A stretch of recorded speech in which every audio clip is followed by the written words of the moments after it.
All right, welcome in everybody.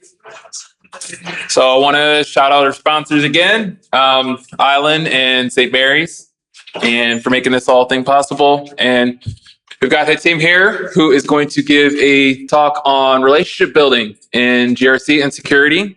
So I will let him take it away. And if you have any questions, we're gonna do them after. Yeah, we're gonna try to do after. Okay. So Hatim, everybody. Thank you. Thank you. So really quickly, I know that we have overall, or in a lot of the talks that we've been dealing with for the whole day, as well as in other conferences, it tends to be highly technical, especially within malware analysis or incident response or anything along those lines. So I was really happy to see that here at San Antonio, BSides, we were doing GRC track, which is super helpful because not everybody is in those other fields. And this is still technically a security conference. GRC in and of itself, we tend to have the perspective that we're either not technical or we aren't aware of what the business is kind of required or is required of security. So what I want to do today is help us bridge that gap. So really bridge the gap between the perspective that some of our partners within the business may have of GRC, which is we are just the Department of No. I've done a couple talks like this in the past, and one of the prior cheesy names that I've given it was from the Department of No to the team of Let's Go. So this is kind of shifted a little bit to changing the hearts and minds of the business. So I want to take some time today to make sure that you're all aware of what the next steps are, how do we build the relationships within the organization, and really look at the people, what we need to do and to accomplish within our organizations. So who am I? Why am I qualified to speak about this? Am I qualified to speak about this? And my name is Hatim Othman. I'm the head of GRC at the Cisco Network Platform Engineering team. Essentially, if you're familiar with network products, that's formerly known as Cisco Meraki. So I lead the GRC team there, also privacy. And the journey to get to where I am today has been, I would say, relatively traditional to some degree. A lot of people tend to get into security by either starting within network security or network engineering, then they make their way up. The other way that we do it tends to go through SOC, and my way was through desktop support. And so I started desktop support. Hey, my printer's broken. Hey, my laptop's not turning on. Give me a hand. And then I worked my way through. I got my master's at NYU, and my thesis and my paper for my capstone project was the PCI DSS gap assessment for NYU Medical Center. From there, I then moved to security operations for a legal company, legal firm known as Fenwick & West. Their major claim to fame was the incorporation of Apple. And then I moved into a risk role within Sony PlayStation. That was a lot of fun. And then I currently lead the GRC function within Cisco. I'll be touching on each of those items. We'll have a couple use cases and case studies from those roles. And the main areas that I'm also touching on, right, are the risk management, global compliance, and market access. How do we move away from the concept that security is a tax on the business, but is instead a revenue generator, or is at least a partner for the organization as a whole? And lastly, just a couple items there, right? I spoke in BSides Buffalo 2024, speaking here in San Antonio. Originally, I'm from New York. I live in New York today. Yay. Go Knicks! Certifications. I have a couple certifications here. Again, some of them are technical. Some of them are, the ACC, so CDPSE, GSNA. There's more on like the audit side. And so just keeping that in mind. I'm surprised nobody walked out. Yeah. I was saying, you guys are still here. Still with me. So again, today, quickly, what we'll go over for the agenda, 6 major topics. Number 1, the problem. How do we go from the Department of No, and how do we reputation, right? We earned that reputation as an industry, as an organization, and not as an organization, just kind of our role within the organizations. And then we're going to move into the framework. What is the framework that we need to shift to, or that we should be having in place? How do we build trust with our personnel, with our folks that we work with? What is the prioritization and influence? what is the prioritization and influence that we want to work with? How do we rank stack our priorities for the organization? How do we make sure that they're aware why and how we are asking them to act on our behalf? GRC historically doesn't really have the executionary power. We tend to ask and expect people to act on our behalf. And then there's the real world cases I'll be touching on, right? So my time at NYU, my time at Sony PlayStation, currently my role within Cisco. And then these last two areas, both the butterfly effect and measuring closing. What are small things that we can do today? What can we work on today to make sure that we as an organization can move forward, that we are able to implement small things without a budget, that we don't need to kind of go to our senior leadership, ask for millions of dollars because security tools tend not to be very cheap. And then how do we measure that they're working? How do we know that something is actually happening on our behalf? And then a couple takeaways. So what is that problem that I was referring to earlier? Other than being from New York, is the blocker, right? We earn this reputation by being the blocker. And so that means historically when folks would come to GRC or to the risk team or compliance team in general, the process requires of them to put something in place that they may not have wanted. Our engineering our IT partners would ask to put something into production. They want to build a tool, build a gadget, run something within the organization, purchase a tool that does this cool thing they saw and they read about. And then we come in and we are the party poopers, right?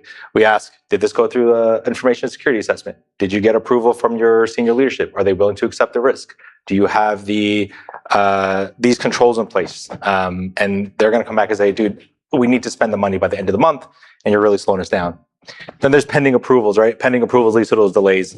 Okay, they go through this conversation. They finally decide to work with us.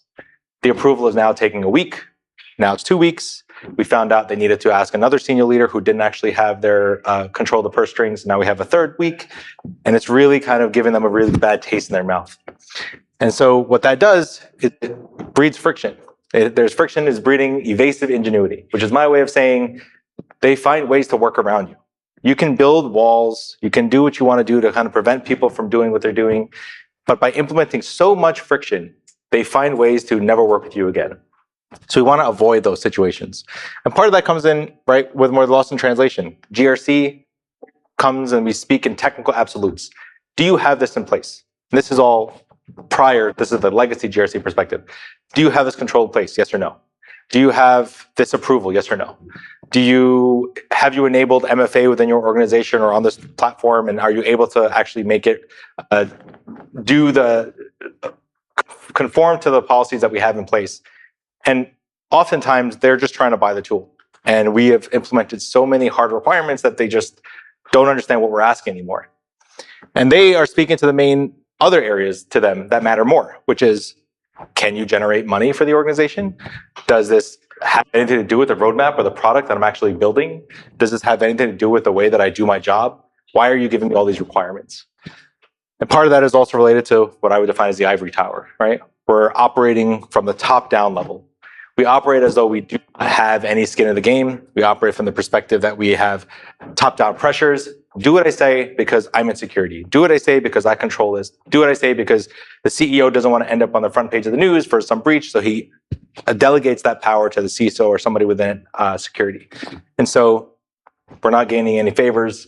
We're not winning any friends. And we've run into problems there. And lastly, right, is the lack of empathy. When we start trying to force security initiatives on people before we consider their own priorities within their own organizations, they start feeling like we don't care. And so we need to bridge that gap and shift. And so that's where we get two different perspectives, right? This is where that divide occurs. On the security side, we're saying things like, we've conducted an assessment, we've conducted this gap assessment, we've identified findings, we spoke those risks to our partners, they don't care. They have no interest in our findings, they have no interest and they disagree with what we're saying, so they're just moving on. Cool, you found that thing, congratulations, can I go back to my job? So there's no interest in listening to anything further. The partners are looking just for a rubber stamp. Boom, cool, reviewed and approved, thank you. Approved, set for my iPhone. That's all they want. The next is the deadlines are soft, aspirational, not taken seriously. Hey, Jimmy in engineering, are you going to be able to remediate this in the next 6 months? Yep. 5 months comes by. Hey, what's that progress looking like? Oh, it's got deprioritized. We'll work on it next quarter. 6 months comes by. Can we shift this a little bit? Maybe 1 more quarter, maybe 3 more months, maybe 6 more months. And eventually business gets in the way. We have 6 more months of more findings that we found. And so this keeps kind of compounding. And then right after we present those findings and there's a breach because of one of those, not because of, but related to one of the findings that we've identified, the business comes back and says, why haven't you protected us? Why has security let us fail? How can you do this to us? And we have documented risk assessments, right? We just finished hearing that from Gideon actually, right? Hey, we communicate this to you and you did nothing about it. So it starts making security feel like they are not partners in the game. And the business has the other side of the house, right? Security is down without adding any value. We keep introducing these requirements. You need to have MFA. You need to do so within VPN. You need to do so within the standard process. But you're not generating revenue. You're not giving us money. You're actually wasting our time and energy. You're wasting more time that we could have been using to sell. Then there's the next line, right? They became the Department of No. They just rejected us and never offered a solution. They came and they said, oh, we can't do this thing. When we asked, what can we do? They said, go back to the drawing board, figure it out yourself. We're not technical in this scenario. We're not the experts here. But I feel like that's something that we shouldn't do. I feel like one of the things I would never say in a conversation with my partner is, no, you can't do that. And they ask me, what can I do? And I say, well, I'm not the technical expert. That's up to you to figure out. You make no friends that way. The next one, right, is risk scores are random, skewed, and subjective. This is a very high risk. This is a critical risk. This is red on some dashboard somewhere. Why? Yeah, exactly. So risk scores are random, subjective. And then the other thing too, if you ask the next risk analyst, what is this? And they come back and they say, oh, that's actually medium. Then that's something that can't be repeated. That's a risk to you, not to everyone. And then lastly, right, they're a cost center, not a revenue generator. They waste money. Typically, security doesn't generate revenue. We don't really make a lot of money. We cost the organization. We have a cost center or a band number, and we turn around and kind of create a ruckus. And again, like I was saying before, security tools are not cheap. There's a reason why a lot of the conversations we've heard today are things you could build on your own, things you could do, partly with AI, getting rid of the idea of tokens and that kind of stuff first. And that's because you go and you buy a product like Splunk, there goes half your budget. So what is the framework, right? How do we move forward with this? Fundamentally, the main areas that I'm telling you to focus on this whole talk from what I'm referring to are that you're dealing with people working with people. We're all trying to achieve the same thing. We all work in the same organization. Our definition of success really should be aligned, right? As an organization, we want the business to succeed. We want the business to be profitable. One of my old CISOs used to use the same, this phrase that I use often, probably use and abuse it way too many times, which is, it's easy to do security and it's hard to do security right. What that means is, you as an organization can exist without security. Security cannot exist without a business to secure. And so if I wanted to just shut down the business, but you would be secure because you would have nothing to worry about. So the main factor that we have to work with here is building that trust with our partners. That's adapted from the David Meister trust equation. He's a management consultant and partner. So trust equals the credibility, reliability, and intimacy, divided by self-orientation. So what that is referring to is credibility. When you're referring to a person within security, within GRC, be the subject matter expert. People are coming to you because you are the expert in your field. You're the subject matter expert within governance, risk, compliance, privacy, whether it's whatever it is that we're referring to. Clarify the confusion and provide that clear guidance. Let the organization know that you were the base for them as needed. Otherwise, you can turn around. Even if we looked at the Gideon adaptive risk assessment process we were referring to, if we walk into a meeting and said, hey, I need a SC05 credentials that demonstrate your ability to conduct risk assessments, they would come back and say, what does that mean? What do you want? And so be that person that can help clarify the mud in the water. The next is reliability. When you say that you're going to do something for your partners, for your team, do it. When you say that you're going to commit to delivering on something within the next 2 or 3 months, do it. Make sure that you're there to support the business because they're expecting and they're trusting that you're able to do these things for them. And if you build that reliability, you become that trusted partner. Hey, Hatim, for example, I needed that information that you had for FedRAMP High or FedRAMP Moderate. Is that something that you can help me provide? Yes, I'll give it to you by the end of the week. End of the week comes, here's that document that I provided for you. Here's that context that you needed in order to make your decision. And they come back and they say, cool, I can trust the team Hatim has my credibility and my reliability. Then there's intimacy. Be human first. And this is a really quick and easy kind of conversation we can have today, which is be human first, establish those deeper connections. If you refer to everyone within your organization just as employee number 128365514, and you just look at them as engineer on this team, someone that I have to speak to because they're an engineer, you start only seeing them value as a that's it. I've spent a considerable amount of time building relationships with partners over things that matter to them outside of work. Things like I'm a huge fan of coffee, right? Major coffee connoisseur. If anyone wants to talk coffee, you'll talk coffee afterwards too. But talking coffee, what do you guys do on the weekends? What are your kids doing? What are you doing? Like that kind of stuff. Really simple human to human interactions. And that builds that intimacy with these people. They start looking at you as somebody, as a friend, as a peer, and not just as an adversary. And then there's this last one, self-orientation. This is where it's divided, right? These self-orientations, if you don't account for them, will remove the value, will start eroding trust within your partners. So that's when you start you should be prioritizing the shared business goals, not just your own goals, not just that assessment you need to complete by the end of the day, not just that market access or gap assessment you need to do by the end of the week. Because ultimately, the success shared is the success that you can bring up later. And that's also right where we avoid checkboxes. I hate checkbox security. Even as I lead GRC, I hate the concept of just, we do this because I said so, we do this because it requires it.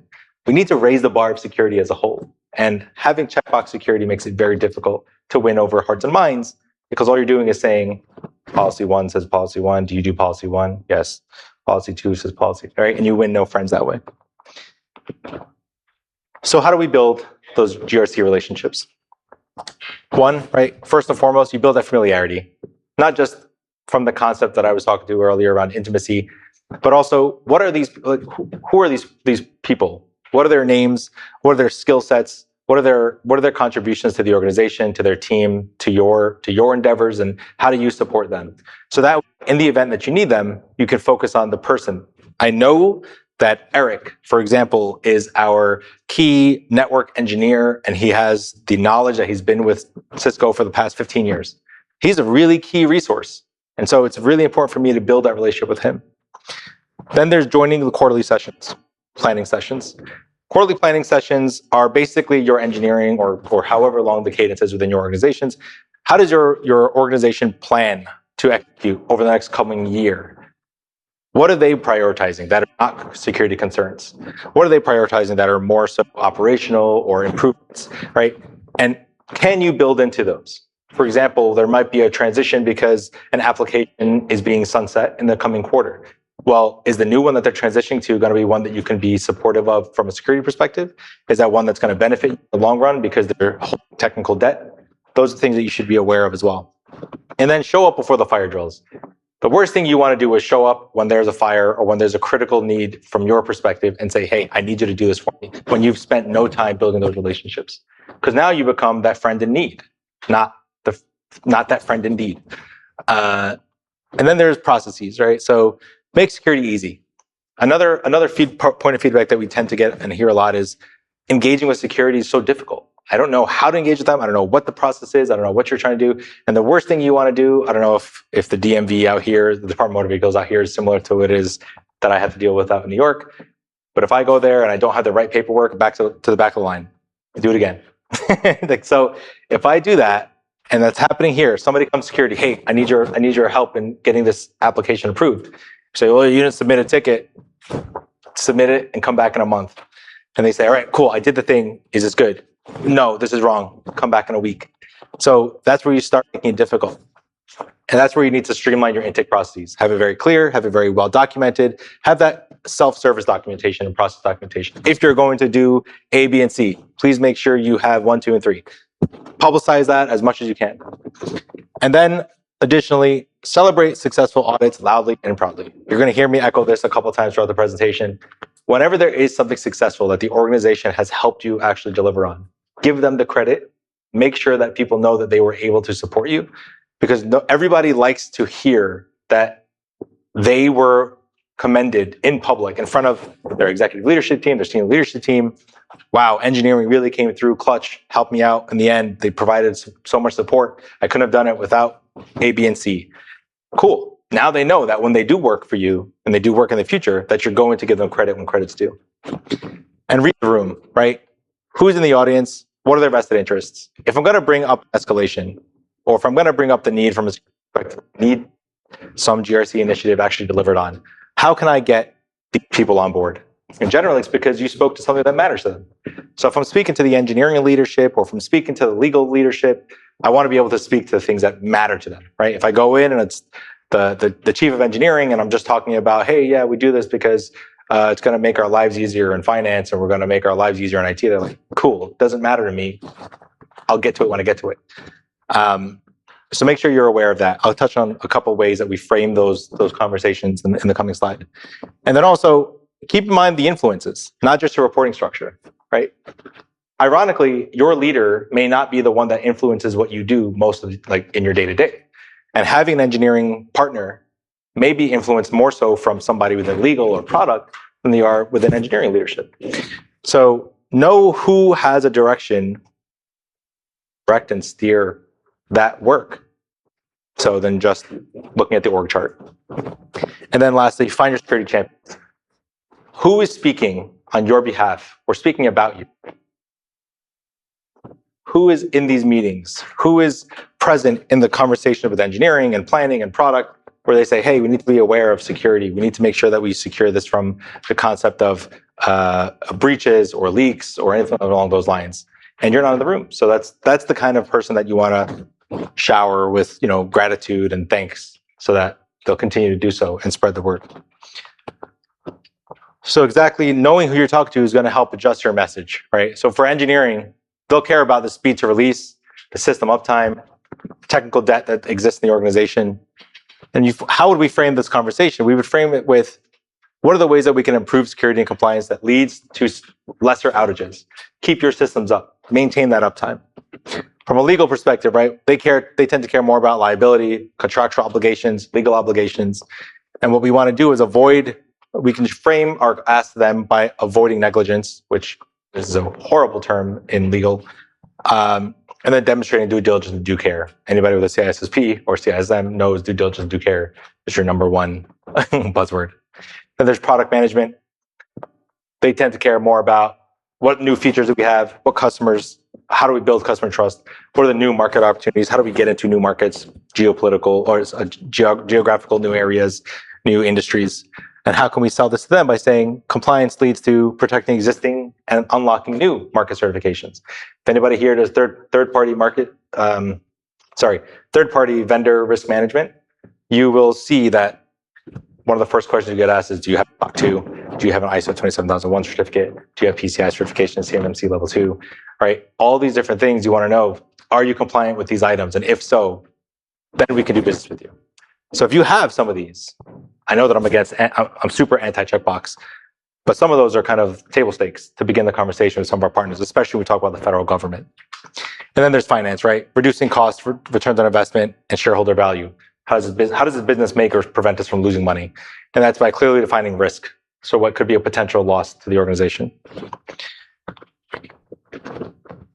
Now we're going to refer to the prioritization influence, right? How do we rank stack the asks to the organization?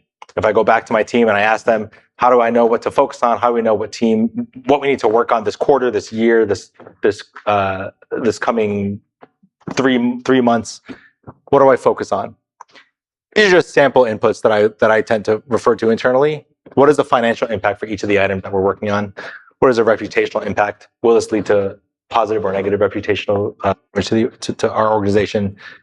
What about regulatory compliance impact? Does that mean, is there anything we have to do because laws are coming into effect in the coming year? What are the partner or customer impacts? Is anything that we do that we're going to be focusing on going to actually lead to an outage or some degree of impact to either our internal operations or customer operations, if it's a product we sold them? And then the likelihood of the occurrence. So this is the very bare bones I would recommend for something like a risk register to begin. And be honest about the trade-offs. So depending on how you rank and stack all these items and what the totality of that number would be, you then determine what are the trade-offs that we have here. Be honest about them. Major wants may get deprioritized. Your engineering leadership or even your CISO may have very strong wants. I really want this tool deployed. Cool. It's using the same resources that we need to actually accomplish this other thing that has been ranked higher because of these various items. And so this helped the story explain why that thing needs to be prioritized over that major want that the CISO or VP of engineering might want. So call out those decisions explicitly and upfront. Don't wait for them to notice it somehow. Include that justification, which means systems migration is priority because contracts are expiring, right? We need to focus on this because the product is expiring. We're not going to be able to renew this in the coming week. We got to transition now. And then indicate the risk and criticality clearly. This risk is high because it's publicly facing. Those CISA kevs, again, that Gideon was referring to, they're public facing, exposure is known, there's known exploits. We're going to be susceptible to these attacks on this. And we've required VP sign off to make sure that we have committed plans of action, meaning dates, personnel, resources, determine when this is going to be actually implemented. And again, one of the areas I was referring to earlier is we tend not to have the concept of the ability to execute on our own. We are partners with a lot of the executioners, but we are not the executioner ourselves. So the main things we need to do are inform, influence, and enable the business. And we do so by creating awareness. And so that means whether it's meetings that we've already had that exist today that we're already a part of, you carve out 5 minutes to just highlight, hey, FYI, here's the status, here's where we are, here's what we're doing, here's what we need. And there's dashboards, right? Dashboards, C-suite and above, or executive leadership team, senior leadership team, love dashboards. Really quick, easily digestible. This is where we are, you're good. This is where we are, you're not. And make sure that when those things are present, that they actually provide value. A lot of the time, it's just noise. So make sure that the metrics that you're capturing within those dashboards tends to be something that are actionable. If something falls into the red, does that mean something is wrong, or does that mean something is trending wrong? Does that mean something's just it's not an actual security? You know what I mean? So knowing what really matters to the organization is what you need to make up the dashboard too. Find time in existing meetings rather than new. One of the major concerns or major feedback that I've gotten in the past has been that a new team that I was leading generated so many meetings on calendars that people had no idea what was important and what wasn't. And so if I'm joining a meeting, I need to know that there's something in here of value to me. And if you're including a team of 15 people, do they all need to be present? Are they all going to do something? So make sure that you're cognizant of people's time and are smart about leveraging that. And then lastly, one of the things I do want to call out here too, right, is awareness does not equate to action. So keep that in mind. Because you inform somebody that there is or that there is a finding, does not mean that they're going to do anything about it, even if they acknowledged it. It just means that they know about it now. And hey, there's a gap on the system. Billy hasn't patched his servers in the last 6 months, and we're out of compliance. Cool. Exactly. Here's a gold star. So keep that in mind. It does not equate to action, which is why we then need to influence. We need to shape the decisions of what we're making in the future. And that includes getting on senior leadership team's radar, getting that SVP, that VP on the same track as us to say, look, this is an area that we really care about. This is, Billy patching his servers, going to prioritize the remediation of that gap in the coming year or so. I understand his frustration or whatever, like he's unable to do so, but you have my support from an executive leadership level that this will be prioritized in the coming year. That's something you can work with. Then that also works on top down, right? When you go to engineering and you ask them, hey, did you prioritize this thing? And they say, why would I? I got other things to do. And you come back and say, hey, well, your senior leadership team has actually bought into this. They're willing to support you in doing this. So that's why I need your support. It's much easier than just compliance said so and security is annoying. And make it matter in their language, right? That's why it matters. This matters because a breach in your organization means that the product that you've been working so hard on is starting to lose trust in the industry or in the customer environment. They're not going to care about whatever new dashboard you've created within your product if they can't trust you because there's a breach or because there's a lack of uptime or there's a, Sev 1s every week. This is the why between why the organization needs to work on those things. And then clear the path. Again, this goes back to what I was referring to earlier. Make security easy. Tie into existing workflows. work with a business wherever possible. What is their standard business as usual processes? Have it owned by the same people. Let it just be another one of the things that they own on their standard day to day. And co-develop the next steps with those subject matter experts, right? That's how you gain that feedback from partners too, is they know that they have a shared vested interest in this delivery. Because I was with Hatim when we were making up this process. I contributed to what I think is the best way to do it. He agreed. We both agreed to this. We can sign off on this delivery. And that's the how, right? How do we deliver on what we did to before? How do we get to the decision that had the why we were made aware of earlier? And that's because we had partnership with our stakeholders. So what are these real world cases, right? From the different places that I've worked, has anything actually, am I just making up these utopian ideas? Well, first and foremost, right, my role was in desktop support. In those roles, when I was working in the hospital, I started to know how people were working. Literally, maybe not literally, but very close to literally, I was finding skeletons in the closet. I was going into offices, helping replace desktops, helping replace servers, and replicate all their data. And I would see on the floor, there's a desktop that they had from 5 years ago that they just kept around just in case, because if this one didn't work, I want to have the backup, and all my data is on that hard drive. Well, now I know there's just literally physical data just sitting on a drive in the middle of someone's office. And so knowing that they have these things in place when I was in my desktop support days actually contributed to the mindset that I had in the future, which was people are cutting tickets and creating tickets for IT to do things only out of desperation. If they can find ways to do things without engaging with partners, they will. So when I moved into incident response, I knew where and why people were doing things the way they were doing. They were finding ways to operate because there was so much friction, either within security or IT or other business functions, that they found ways to vent our controls, which is also a problem, right? That generates the fact that A, your controls are not strong enough. B, you created so much friction, people are willing to take those risks that they're able to just find ways around you. So I used some of that prior knowledge when I moved into security operations to test some of these hypotheses, to come up with phishing exercises, or when I would do some of my on-prem walks, I would find out where they were putting things because it just made more sense. I knew where they would put it because I would too.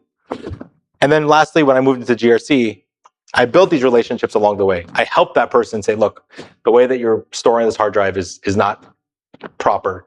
Let me help you out. Let me help relieve that concern you have around your data is being lost. First of all, let's upload it to a shared, centrally managed and secure environment so that you can access it when you need it. And then once we verify that it's already there, we're going to get rid of this. We'll remove that level of risk.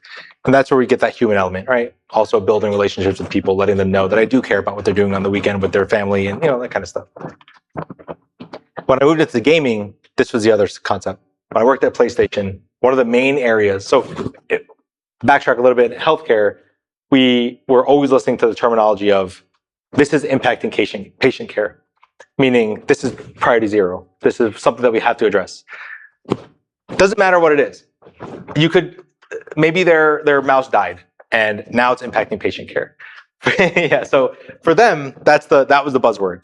We moved into gaming at PlayStation, right? This is impacting title release. These are title releases that we've decided that we're going to release Wolverine, for example, in 5 years from now, but I need to focus on the delivery of this title in the short term. How we would deal with it is there would be things that we would focus on that was like, the policy is clear that a penetration test must be done prior to deployment. So a partner wants to deploy something into the environment so they can start building they refer to them as rigs. They're like character designs within video games. So they need to hire third parties. They need to hire some experts within the field. And I come in and I say, well, actually, policy says you need to have this assessment done. You need to have these many people signed off on it. You need to have this application reviewed and approved. And they can't do that, right? They have one guy that they know that is out in the middle of nowhere that knows how to draw properly. And there's so many barriers of entry that they just learn to work around us. And so we indicated there's a penetration test required, 6 weeks SLA in order to complete it. No risks have been submitted. The team doesn't want to deal with this anymore. The teams are going to find ways to ultimately refuse to partner with us, work around us, they're going to use their personal credit cards to go pay this company so that they can then get paid and move on with our lives. And that's not the kind of partnership we want. So we moved into a model of security partner liaisons, meaning we would focus on our partnerships with these studios, video game studios, and how they're developing, and understand really what is the crux of the security that we're focused on. Why are we asking for a penetration test? What is the value? What is the security benefit to actually conducting these things? And essentially it was, we need to specify the functionality that is actually a concern to the organization. So what we would do is we would have specific functionality tested with the highest or most applicable that we have, and penetration test just that item. And because we were pulled into these conversations early, because we built strong relationships with them earlier on, we were part of the process, the CSDL process, software development lifecycle process. They then came back and said, hey, you know what? Having been integrated with us and knowing these gaps identified earlier, there wasn't anything to do after a year or so of planning. So having integrated, the review is more so just a revalidation. Did you do everything we said you were going to do a year ago? The answer is yes. Cool. Not much to worry about. And then lastly, right, identifying those risks earlier meant that there was very little remaining risk that they needed to get senior leadership buy-in on, that they needed to change into, that they needed to re-verify. And because that experience was so good, the teams have designed with security in mind, and are proud of this shared deliverable and are continuing to partner with us. Now at Cisco, this is where we shift. This is where we shift away from just standard partners. We look at the market access strategy. We move away from just the business and became a revenue generating tool. I know we're already short on time, so I'm going to move quickly. We have a couple obligations that we have, right? ISMAP for a Japanese government cloud, ISO 27001, PCI, and FedRAMP. Who do we need? We need to make sure that in the room we have conversations with engineering to own those controls, the market access team to understand the sensors in the market, what is valuable, product management team to understand the roadmap that we're focused on, and then lastly, the sales team. We've gotten you the certification, go sell it. Go make us money. Go make the business aware of the certification that we were able to drive and have opened new markets. And so how we earn it is by integrating GRC into the early quarter planning cycles, meaning communicate what's available, communicate our partnership with our engineering stakeholders, and again, praise those partners publicly for what they've done and how we're able to deliver on it. Engineering partners have a couple things that they need from us. What is specifically needed for them? What do they actually need to deliver for us to be able to work with them? Context, what is the purpose of this engagement? Why do we care about achieving PCI compliance? Why do we care about achieving SOC 2 compliance, right? Like, why do we need these things? Is it going to give us more money? Is it going to give us something that we care about in the future? Will it give us more incentive? And that's the answer. The answer is, yeah, it gives you more money, opens and whatever, provides that context for them. The speed is what I referred to earlier around questions and favors. If people come to you as a subject matter expert to deliver the support they need to understand what they're supposed to do and how it meets the control language, get those answers, give it to them, get out of the way. Make them deliver within the reasonable amount of time. Thank partners publicly and often. And what we will learn in these situations, right, is the actual architecture versus what they say. What you say and what you can prove are two very different things. And so what we've indicated in the past is, hey, your diagram shows these things. Can you show it to me in production? Can you show me what this architecture looks like? Show me that data flow. What it also shows is what constraints or legacy that exist. What is the process, the technology, or tacit knowledge that exists today? And then we see those other areas too, right? What is compliance friction? Where are we going to be a friction point regardless? What is something that we absolutely need to be, come to terms with? I'm going to breeze through a couple more items. And this is where the small shifts, the big impacts come into play. What can we start doing today? Things you could do without any money. Respond to messages promptly, right? Respond to the messages promptly. Teams will start to learn to include GRC. If people come to you for help, you get them an answer, you give it to them right away. They're able to say, hey, I can reach out to Hatim whenever, either by email, Slack, Team, whatever. And he gives an appropriate answer. Even if that answer is, let me get back to you. I don't know enough information. Give me until the end of the week. Because you're at least providing context. Then there's give a why with everything. Partners then understand. They get away from the concept of because security said so, because compliance requires it, to this is required for this control that leads to this, and without this, we're going to fail the audit, and we need the audit in order to do A, B, and C. Celebrate those smooth audits together. Again, compliance then becomes a shared win. When we all get a market certification, we all win. We all get more money, the business succeeds, keep our jobs, blah, blah, blah. Ideally. And then there's offering alternatives rather than rejections. GRC becomes a partner, not a blocker. You can't do something, cool. Security says this is not something you can do, but the reason you can't do it is because this functionality is enabled. If you disable this because it's not required in the product that you're purchasing, you can then you can move forward. You just need to remove the ion by. You need to remove the, the external agency has the ability to access your environment whenever. So provide that context. Take ownership of your mistakes. If you requested something and you require something of somebody and they did it and it turns out that you were wrong, take ownership. People won't be mad. Well, most people won't be mad because you gave the wrong guidance. They'll be mad if they do what you said and then we both get in trouble and you just leave them out to dry. That's a problem, right? Take ownership. Don't be afraid to fail. In general, I tell my teams and my staff this as well. Please take risks. You as an analyst need to be able to take risks, but you need to own the outcome. And then show up to quarterly planning. Security becomes that valuable partner, right? In the end, we are a value add to the organization, and we add that to the demand. And so lastly, how do we know this is working? There's a positive intake, right? We start realizing people are coming to you first. They're coming to you in the organization. They're saying, hey, I need to work with security before we move forward with this new initiative. I want security involved. I need you guys there on day one. Our speed to remediate findings and audits closing tends to move quicker. What used to take a month is now taking 3 weeks, 2 weeks, a week. Stakeholder surveys, I know some people kind of have mixed feelings about this. Personally, I like them. This is basically at the end of audits, at the end of engagement with our teams for various major initiatives. What are the items that we've identified? Here's a quick 5-question survey, or if you want to have a closeout rituals, please do so. Then there's incident attribution. We have lesser incidents based on the organization because of the findings that you've already identified. If you notice that those gaps are going down, you know that there's action that's being made. Risk visibility, and this is a major item I want to call out too.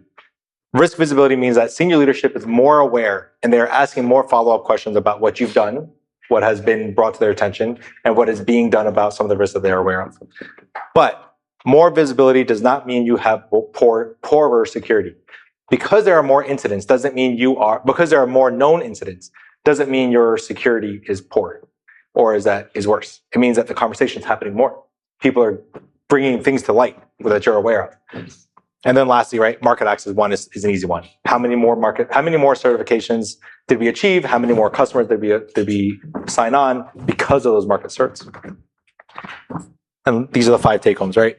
First and foremost, your reputation and rapport are your most powerful tools. You as a person are the main product that you want to offer to the organization.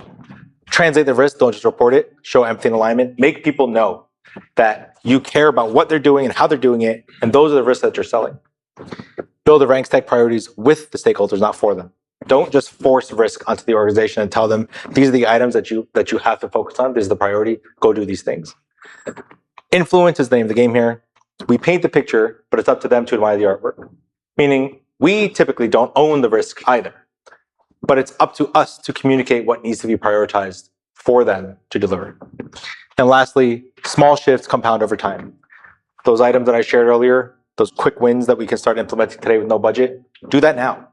Do that at your next meeting. Start asking questions. Get to know people. Get to know what they're working on and how they're working on those things and how you can support them. So with that said, sorry, I went a little bit over. Is there any? Awesome.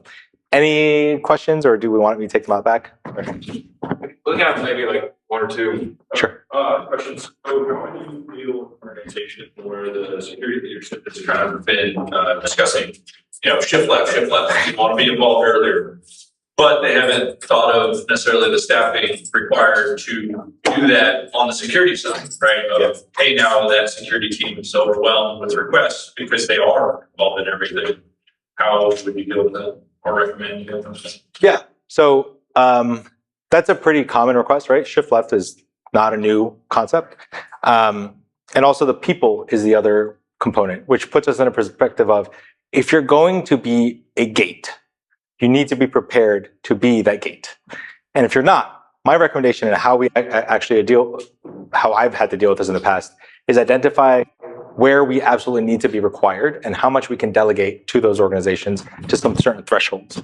So for example, an area that I've actually been involved in, I'll give you a tangible example, has been like Slack plugin review requests.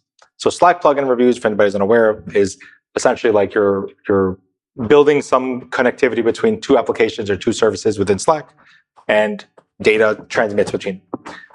So what I've been able to develop is a concept of if-then statements.